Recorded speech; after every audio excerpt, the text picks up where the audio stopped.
Yo, what's up guys? This is Juan de la Saga and today's video ay panibagong video na naman na update natin sa ating hybrid inverter na si Deye. So may nagtatanong kasi kung ano daw ba yung setting natin sa kanyang setting sa loob. I mean yung kanyang program dito. Kung ano yung set nating setting niya. Okay, so ang setup ko dito guys is off-grid. Ano ba naman to? Dito na naman nilagay. Okay. So ayan, nilagay ko na yung city dito. So off-grid siya at hindi ko na pinapasok dito yung grid. At doon na lang sa kabilang bahay. So wala. At ewan ko rin kung brown out ngayon. So yun ang kagandahan kasi ng hybrid. Okay. So subukan natin patayin. Iyan o. Okay. So babalang naman ang consume namin dito. Hindi naman masyadong kalakasan. At this time ay nasa ba't naging 300? Nakasaksak pala yung isang power station dito. So ano kasi yan umabot pa ng 400. Minsan kasi yan ay may sudden siyang pag-charge sa kanyang battery. Tapos hihinto.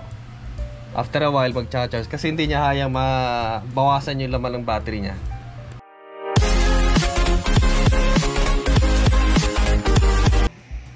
Inverter natin is 147. Tinanggal ko na yung ating micro inverter kasi ginamit ko yung solar panel niya sa ating experiment minsan. Hindi ko pa naibalik. Sa ating grid, wala. Okay, so ang ating setup, sisimulan natin sa ating battery setup. Ayan, so ang gamit po dito ay nasa lithium battery.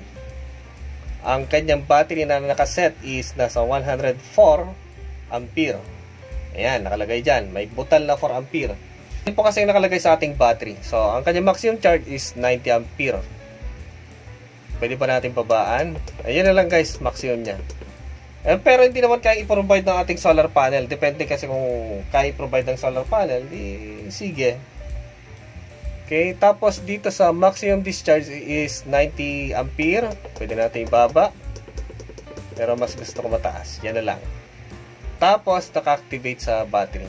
Then dito, kung nagcha-charge pala ako sa grid, kasi minsan makulimlim dito at no choice talaga kundi sa grid at may grid naman, dito nagcha-charge ako dito. Lalagyan ko ng generator sa grid na lang. Okay. So, ang ating setup dito sa kanyang battery sa cut-off, kung sakaling malobat yung battery is naka 0-0 dito. Dito dati naka 20%. Binago ko siya hanggang 10%. Kasi kung minsan talagang kinukulang. Lalo kung nag-overtime yung mga tao dito. Pero hindi ko naabot yung 20% ha. Hanggang 35. Yan, 35 naabot ko. 34, 33, ganon. Yung kanyang low-bat na alarm, 20%, binago ko na yan kasi dati yan, 34%. So, naabot kayo, nag-alarm siya. Then, restart ay nasa 35, dati 50%. Dati nga yata ito, 80% pa eh. Hindi ko na matandaan. Okay, so, sa susunod ay basic setting. Dito ay date. Nakaset na siya. Oras ay 1:23. Oh, ayan lang naman dito. Tapos yung kanyang dim,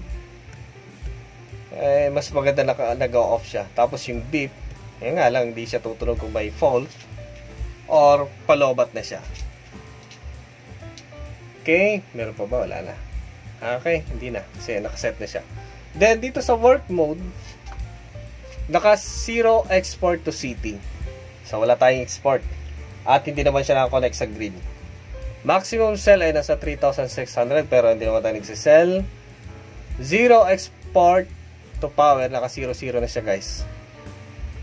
Dati nasa 20 yan. So may nagsuggest i-0-0 ko daw. Yan, naka 0 na.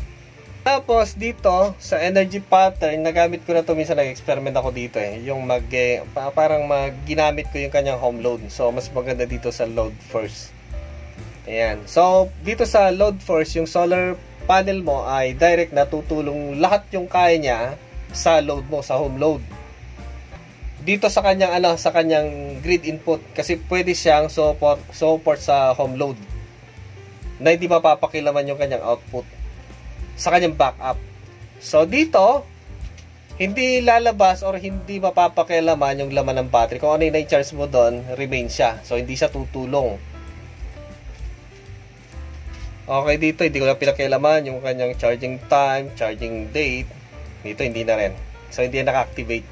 Hindi rin niya under kahit naka-check kasi hindi naman naka-set dito. Okay? Grid setting 60 Hz. Dito pwede baguhin hanggang 50 hanggang 60. Ang password yata dito is nasa 999 yata eh. Or 777. So try nyo na lang. Okay, tapos 230. Dito pwedeng baguhin to ah. Subukan natin. 999. Okay. Hindi. Delete natin. 777. Okay, pwede. Subukan natin na, kwan pala to. Inverter output voltage. So, subukan natin ng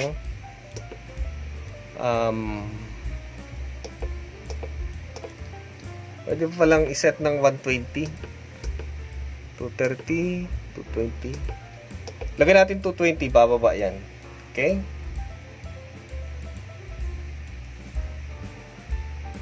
Ayan o. Nag-iba yung tunog ng electric fan.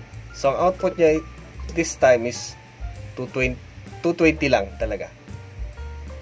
Ayan o. 223, 220.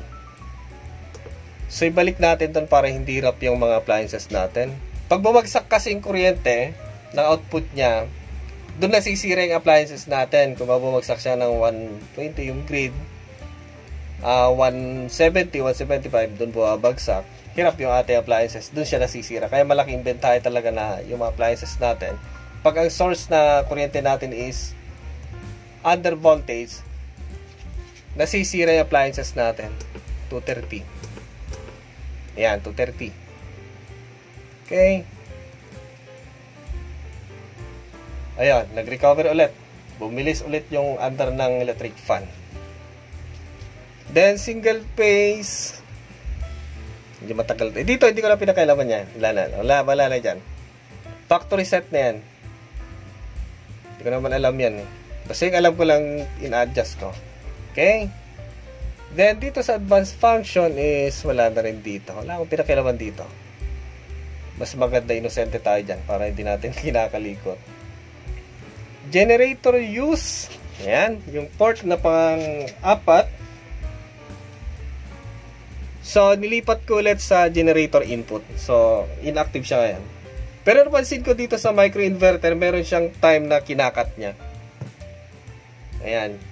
Merong time na, lalo kung peak time na talagang maraming gumagamit, sa kanya i-activate. Pero kung oras nang wala na, ikakat ulit niya.